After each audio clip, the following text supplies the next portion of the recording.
জনচাপে পড়ে তারেক রহমান রংপুরে গিয়ে হ্যাঁ ভোটের পক্ষে তার বক্তব্য তিনি উপস্থাপন করেছেন। জাতীয় সংসদের সদস্য হিসেবে তারা শপথ নিলেন, কিন্তু সংবিধান সংস্কার পরিষদের সদস্য হিসেবে তারা শপথ নিলেন না। বিএনপির কাছে যে বিষয়টা তাদের ক্ষমতা গ্রহণের জন্য তাদের কাছে পছন্দসই, তারা শুধুমাত্র ততটুকু মানবেন। বিএনপি শুরুতেও সংস্কারের বিপক্ষেই তাদের অবস্থান ছিল, সংস্কার কমিশনেও তারা সংস্কারের বিপক্ষে ছিল।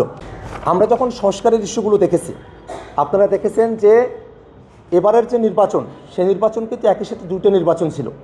একটা ছিল সংসদ সদস্যদের নির্বাচন, আর একটা ছিল গণভোটের নির্বাচন। এবং এবারের যে নির্বাচনের আপনারা যদি ধারাবাহিকতা খেয়াল করে দেখেন, অন্তর্বর্তীকালীন সরকার গঠন হওয়া, যে অন্তর্বর্তীকালীন সরকার সংবিধানে ছিল না, কিন্তু জাতির প্রয়োজনে গ্রান্ড নর্মের জায়গা থেকেই, সংবিধানের ভিতর থেকেই এবং সংবিধানের বাইরে থেকেও আসলে এক্সট্রা কনস্টিটিউশনাল ইস্যু এবং কোয়াজি কনস্টিটিউশনাল সংবিধানের ভিতরে আসে না এরকম একটা পরিস্থিতিতে দেশ তো চলতে হবে, সেরকম জায়গা থেকে অন্তর্বর্তীকালীন সরকার গঠিত হলো।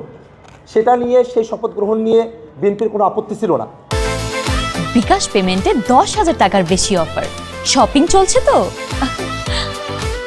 যে গণভোটের জন্য যে আদেশ কার্যকর করার কথা বলা হলো, যে আদেশ জারি করা হলো, সে আদেশের মধ্যে সংবিধান সংস্কার পরিষদের কথা এবং জাতীয় সংসদের সদস্য যারা আছেন তাদের কথা কিন্তু একই গণভোটের আদেশের মধ্যে বলা আছে। জুলাই সনদ বাস্তবায়নের যে আদেশ, সে আদেশের মধ্য দিয়েই কিন্তু এবারে নির্বাচন অনুষ্ঠিত হলো। সেই জুলাই সনদ বাস্তবায়ন আদেশের একটা অংশ, অর্থাৎ জাতীয় সংসদের সদস্য হিসেবে তারা শপথ নিলেন, কিন্তু সংবিধান সংস্কার পরিষদের সদস্য হিসেবে তারা শপথ নিলেন না। এই বিষয়টা কিন্তু আমাদের সামনে স্পষ্টত তুলে ধরে যে বিএনপির কাছে যে বিষয়টা তাদের ক্ষমতা গ্রহণের জন্য তাদের কাছে পছন্দসই, তারা শুধুমাত্র ততটুকু মানবেন। আর যেটা তাদের ক্ষমতাকে জবাবদিহিতার আওতায় নিয়ে আসতে পারে, সেই অংশগুলোকে তারা বাদ দিয়ে দিবেন।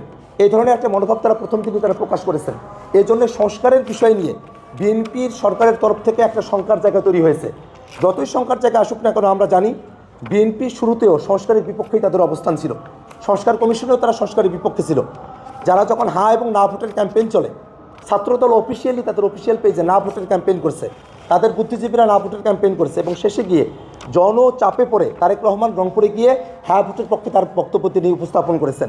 এই যে জনচাপে পড়ে গিয়ে গণভোটের পক্ষে, হ্যাঁয়ের পক্ষে অবস্থান নেওয়া, আমরা এটাও জানি যে যে জনচাপ জনগণের মধ্যে রয়েছে, শুধুমাত্র যারা 11 দলকে ভোট দিয়েছে বা অন্য দলগুলোকে ভোট দিয়েছে তারাই যে গণভোটে হ্যাঁয়ের পক্ষে ভোট দিয়েছে, বিষয়টা এরকম নয়।